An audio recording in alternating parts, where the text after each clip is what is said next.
What's going on, YouTube? Ryan and Alex back from Dopemon again. Today, we need to talk about the Toronto Maple Leafs 2023 season thus far because it has, in almost every sense of the word, a disaster for Leafs fans and just the expectations we had for this Leafs team out of the gate.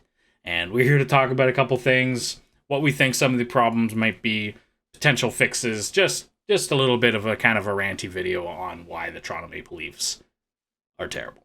I think the key to remember when we talk about Leafs issues is to remember that Leafs fans love to talk and bag on the Leafs, and everybody that hates the Leafs also loves to talk and bag on the Leafs. So we can go on forever because obviously I'm a Sens fan and I love talking, crap about the Leafs. Yeah.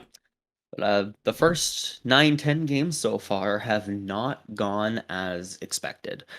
We all knew that, their schedule was going to be a hard one, but the first 10 games have gone a little bit worse than I think people expected, even given the tougher schedule they were facing. Yeah, and at the end of the day, the Leafs are still they're 4-4-2 now after 10 games. Wins coming against the Capitals, Senators, Jets, and Stars in overtime. Losses, Coyotes, Knights, Habs, and Kings, and 2 overtime losses, most recently to the Sharks. And last night, the Anaheim Ducks, who are 32nd in the league and are horrible. They cannot score, but they scored 4 against the Leafs, and we couldn't stop them after going up 3-1.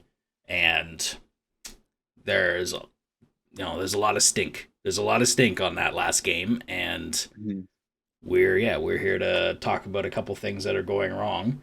Most notably, I think, is just scoring in general. Our scoring is way down. Guys are not putting the puck in the net. Our top guys are not putting the puck in the net as often as they should. Austin Matthews with 3 goals in 10 games is kind of uncharacteristic, even after a slow start last year. A similar slow start. He did end up picking it up, but historically has come out of the gate on fire. You, as a Sens fan, I'm sure you know that very, very well. Yes, in his first game ever, he comes out and scores more than he has all season so far, and that's troubling. Yeah, yeah, it's true. Yeah, I didn't think about that, but yeah, that's a little troubling. Mitch Marner has been just kind of average, which is strange for him.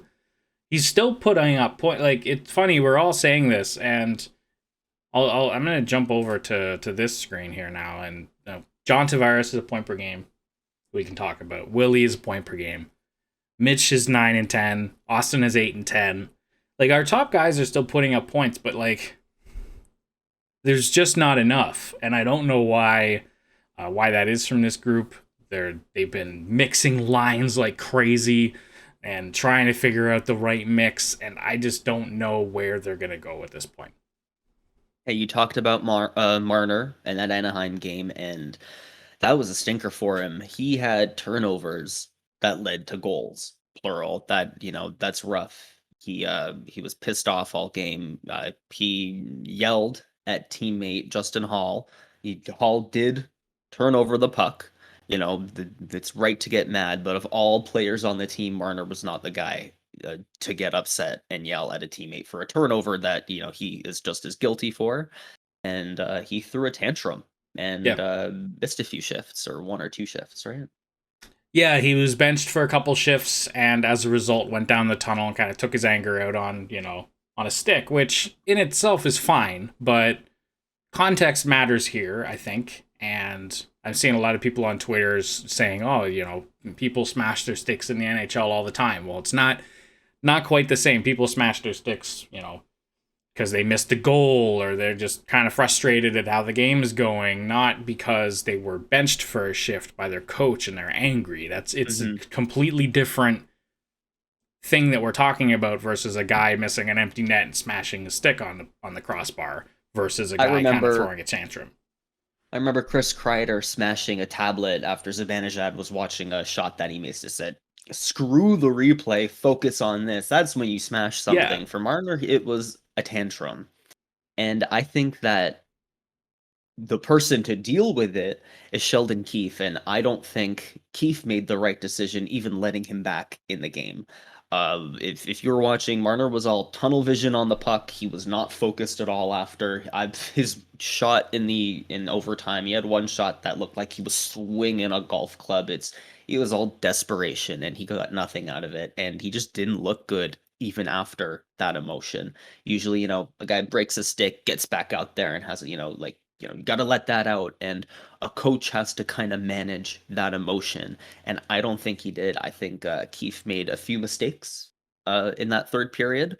They were up 3-1. That's a lead that you have to keep in the NHL, especially when you're facing literally the worst team in the league. You have Yeah. to beat them. You have the lead, and to give it up is a monumental failure, and I think that does come down to coaching and his response to his roster.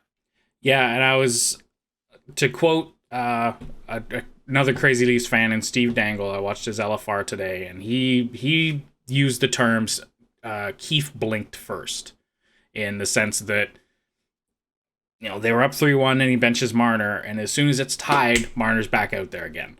So you just can't do that. If you're trying to send a message, then send a message. Don't turn back on it 5 minutes later when you go, oh shoot, we need offense now, better put him back out there. He's having a bad game. Sit him down. There are other good players on this team. I think William Nylander and John Tavares have been playing some of their best hockey of their lives in the last little bit on the Leafs. They've been very, very good in both their own end and offensively. Willie, being the center on that third line is a cool idea, but it affects his ice time in a way that I think Pierre Engvall had more ice time than William Nylander last night. Mm-hmm. You can spread that lineup out, but make sure you react accordingly in the lines where you're heavily pushing three lines and that fourth line just kind of doesn't get played much. You're very specific, very specialized defensively unit with Camp, and I think it was Camp, Aston Reese, and Obey Kubel. Am I lying? I can't remember. It got mixed up a bunch during this game. But you can't, if you're going to do that, you can't put William Nylander on the bench. He's arguably your best offensive player right now with John Tavares, and it just didn't work. And they were trying things against you said the 32nd, the worst team in the NHL. It's not just that, it's the worst offensive team. Like, there was they were 0 for 22 in their last 22 power plays, and they had given up 2 shorthanded goals. That means they had a -2 differential on the power play. This team, the Ducks team, is terrible. They're not good right now. And yeah, it was just a mess. All over the place, it was a mess. So they're going to go home. On that really long, I would have loved to have been a fly on the wall on that flight home last night from Anaheim. Oh my God. 6-hour flight from California to Toronto. That would have been a fun thing to just sit and listen to what was going on behind closed doors there. And we haven't even mentioned the goal called back. Yeah. I don't even want to discuss it. No. Because that's just digging. There's certain plays we can discuss, certain calls we should, but that one, it doesn't matter because they lost anyway. Yeah. But the goal was still scored. And I think that's huge. That regardless of if it was called back or not, it happened. And, we know that goal sometimes will be called a good goal. And that's a huge shake. I think that when that happened, Dubas has to be looking at it saying, the change has to happen. Now the timer's going, where if I don't make a change, we've talked about their schedule. Their next 5 games are against really good teams, and they just flopped against the worst one in the league. So, in 5 games, if they haven't won enough, it's, oh man, I should have made that decision after Anaheim. Yeah, I think the schedule ahead of them here. We have Bruins, Philadelphia, Golden Knights, Flyers, Hurricanes, Penguins, these the back-to-backs coming up. They've had 3 back-to-backs. So they're going to have 3 in the first month and a half. This is a tough schedule, and they could lose all the next 5 games. I think it's very possible, and that would bury them so deep that Yeah, Yeah, they have to make a change. imagine they lose the next 4, which is a completely possible thing that could happen. The Flyers are hot to start the year for some reason. The Bruins, Hurricanes, and Golden Knights are 3 of the best teams in the entire league right now, and you're playing on a back-to-back, 3 games in 4 nights. If they go 0-4 these next few games, and they end up spotting themselves to a 4-8-2 or about that record to start the year, that's grounds for something to change. I don't care what it is, but that's grounds for change. Either Brendan Shanahan has to step in and it's from the top down, which I honestly don't think is the answer, or it's a coaching change, which I really don't think is the answer, or it's the players. There has to be a change in the room. One of those 3 things has to happen. Now, that's the pessimistic side of this. We could go through this and win the next 4 and everything is fine. And disaster averted. But that's not how what it seems to be pushing toward for the Leafs. It's just I have an opinion on all 3 of those options. I think you're right about a change top down isn't going to happen 15, 20 games into the season kind of thing. No. That is an organizational flip. You need to think about scouting, coaching, finances that the management deals with, arena operations. There's a lot involved. That's an off-season move, and for ownership, it's kind of just let it fail. We'll address it in the off-season. But I think that coaching is a very real possibility. And I'm not going to say necessarily that Keefe is the problem, but changing him could be the solution. You add a spark to this team. Matthews hasn't been scoring. This team looks flat. Keefe isn't able to spark something in there. Maybe a different coach can. And there is a correlation in the NHL between changing coaches and winning. And that correlation is stronger the earlier the team changes and replaces their coach. The best example I have, Mike Yeo was fired from the Blues. He went 7, 9, and 13 through their first 19 games. And then Craig Berube steps in, went 38, 21, and 5, and then won the Stanley Cup. And that's what what a storyline it would be if, the Leafs lose their next 3 or 4. They fire Keefe. Barry Trotz, who is available, he is currently unemployed, gets hired by the Toronto Maple Leafs, steps in, and all of a sudden they're back to being a winning team and they win the cup because this team is really good. Matthews is really good. 3 goals is just not him. He's too skilled for that. It's all the mental game. It's all the coaching. It's everything else. It's not, he forgot how to shoot. It's Austin Matthews. He's the goal scorer of our generation. And when he can't score, it's not just him. And that's why I think. Yeah, another example too. I like how you bring that up, the Mike Yeo example. Another one that immediately springs to mind is the Pittsburgh Penguins. In 2015-16, fired coach Mike Johnson and replaced him with Mike Sullivan. And it was a similar situation, I guess, to Keefe, where he wasn't there very long. Mike Johnson's career as the Pittsburgh Penguins coach, he was 58, 37, and 15. For a .611 win percentage, which is very, very good. But they made the change and they went up winning back-to-back cups. Now, I'm not saying if the Leafs make a change, they're going to win back-to-back Stanley Cups. That's just not exactly how it works. But changing the coach is the easiest thing to do. And especially this early in the season, too. The problem I have with that is, as a GM, you only get a certain amount of bullets for that type of change before it starts to reflect back on you. Sheldon Keefe is Kyle Dubas' coach. He did not inherit him. He fired Mike Babcock and replaced him with Sheldon Keefe. This is his guy. So if his guy doesn't work, then he replaces him again. You don't get many of these. You can't just keep flipping through coaches. It becomes an issue, then it falls back on the general manager. Now, who is in the last year of his yes. contract. Most GMs do get extensions by this point. He hasn't, and I think that's part of it where they need to see success, and he hasn't been. And they're waiting on him to kind of make a move like Fire Keefe and get Trotz. And if it works, then they can be happy with it. And if it's not, then sorry, but if he holds on to Keefe and they miss the playoffs or they lose in the first round again, I don't think Dubas has a job. And like anyway, that's just his. He's on the shit end of the stick right now, Dubas, I think, and his time is also running up, and that's why he has to make a decision sooner rather than later.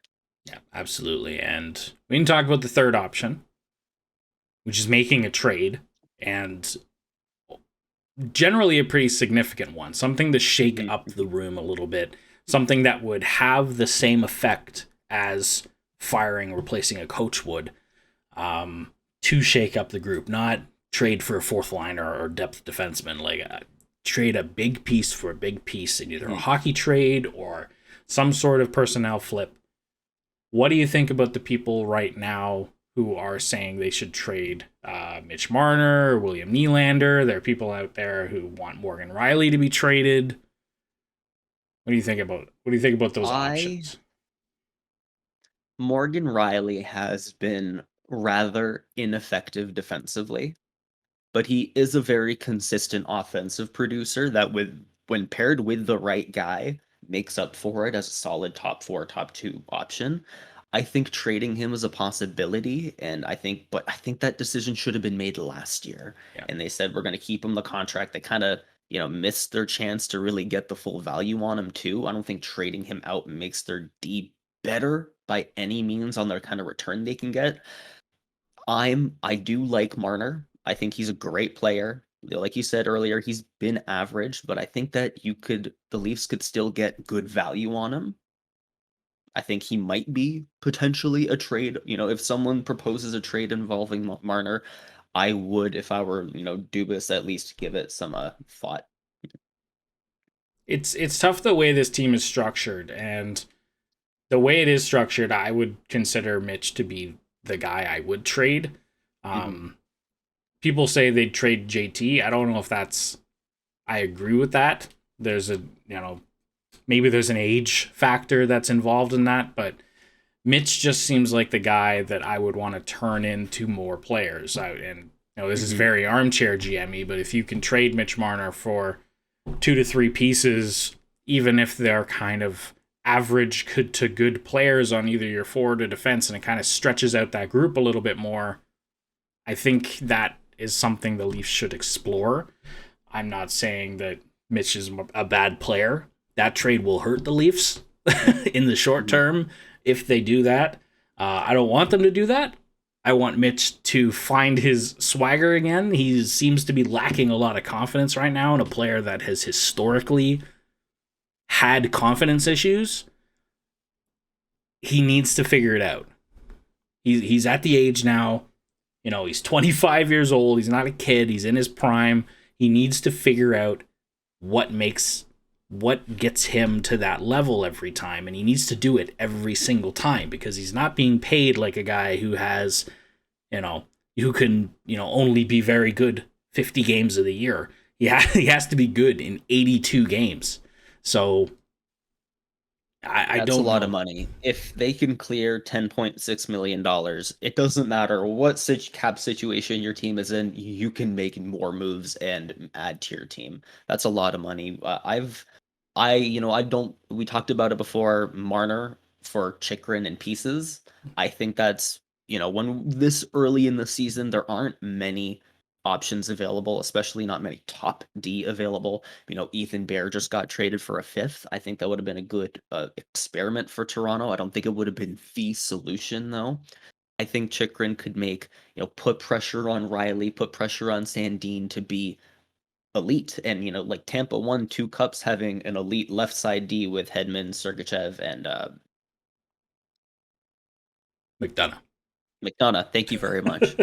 I was And waiting for the you to Leafs see if could you do got it. something. I think the Leafs could do something similar and just load up, one side or three solid lines of D. I think that could be an option. It would give them a whole different identity on the ice because what they've been doing just isn't kind of working right now. They do need a shakeup, and you know, suddenly being a much stronger defense focused, rolling three defensive pairings really well, shutting down the opposing forwards. I think that could be a whole, different system and everything. I think that can really shake them up. And who knows, those, the Chikrin and pieces. Those pieces could be big one day. We talk about trading John Tavares. Age is a factor. I think they should keep him. But if age does become a factor, maybe one of those pieces is a center that could replace him as a second line center. Marner could fetch a huge return. I think that especially right now, the longer they hold on to him, I think they could be slowly drop if he plays like crap as he has been. But right now, a team can look at him and say, "Hey, like I can still throw him on my first line. He'll fit here, and he will score 100 points, and it'll look bad for the Leafs because wherever Marner goes, he would get 100 points. But what the Leafs get in return would still make them bigger. That organizational loss for a roster success kind of balances itself out as long as they win. Yeah. Obviously, they have to win. If they trade Marner Mhm. and lose, then it doesn't matter, and we're back to square one Mhm. anyway. Yeah, I don't know exactly what the answer is. If you, in the comment section, if you made it this far in the video, let us know what you think the Leafs should do. Should they stay the course? That's the other option that we didn't talk about. You could just do nothing and hope that this team figures itself out. That was my answer a week ago. Mhm. I was saying, This is you know, This is tough. You can't. They're coming home after a losing road streak. They are going to get booed before the game starts. I would not want to be Keefe. I would not want to be the GM that didn't make a decision and then comes into that arena and sits there and might lose in front of the home crowd that was already pissed and was like, wow, the Leafs suck. I don't want these tickets now, and I just wasted $500 for each one to watch them get smacked around. Like that's going to be a tough crowd to walk back into. Staying the course, that's a scary option, but it is still an option. if they do, and we walk in, or the Leafs walk out of the game against Philadelphia, a team coached by John Tortorella, and if they walk out of there being defensively and physically dominated like some Tortorella teams can do to you, and this Philly team does have the ability to do those things. I don't.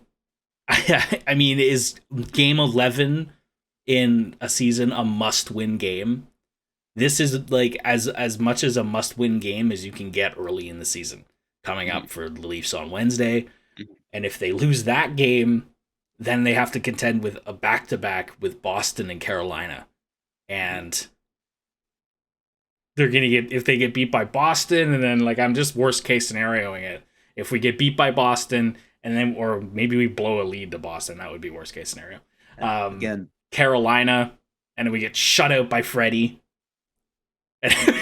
Like I'm just this is I'm disaster braining right now. yeah, But the PTSD for the post Toronto stress disorder yeah, is real. yeah, it has the ability to be a really really bad week for Leafs fans, but we'll see. All of these or the game in Carolina is actually in Carolina, but Boston, Vegas, Pittsburgh, Vancouver, 4 to 5 games at home. Hopefully they can win 3 of those 5 games, but if they don't, heads are gonna roll. Heads are gonna start to roll for this team, and if it's the coach, so be it. If it's Marner, so be it, and if it's Dubas, I mean, sure, but something needs to happen after this week if things don't go as planned. Yeah. Anything else you want to add? Do we miss anything here? I think we got it all. We've pissed off every Leafs fan, pissed off everybody that hates the Leafs too. We've got it all. We've got it all covered. Absolutely. And yeah, like we said, let us know what you think. What should the Leafs do here? This is unbelievable. And so something I didn't mention. don't blame Samsonov. Yeah, no, He's been goaltending incredible. has been Goaltending is great. not the problem. Somehow, going into this year, the Mhm, goaltending is going to be the issue. Samsonov is a 920 save percentage so far this mhm, year. mhm. Shalgren has been meh, but Samsonov's been fine. So, anyway, I just wanted to throw that in there right at the very end. Yeah. Thanks so much Yeah. for watching. We're Dopemon, Yeah. by the way. Two best friends. We talk hockey news, analysis. We do mock drafts and scouting reports. That's the thing we love to do too. But mostly we love to talk shit about the Leafs. Yes. I just talk hockey in general. This is our addiction. Thanks so much for watching. Peace.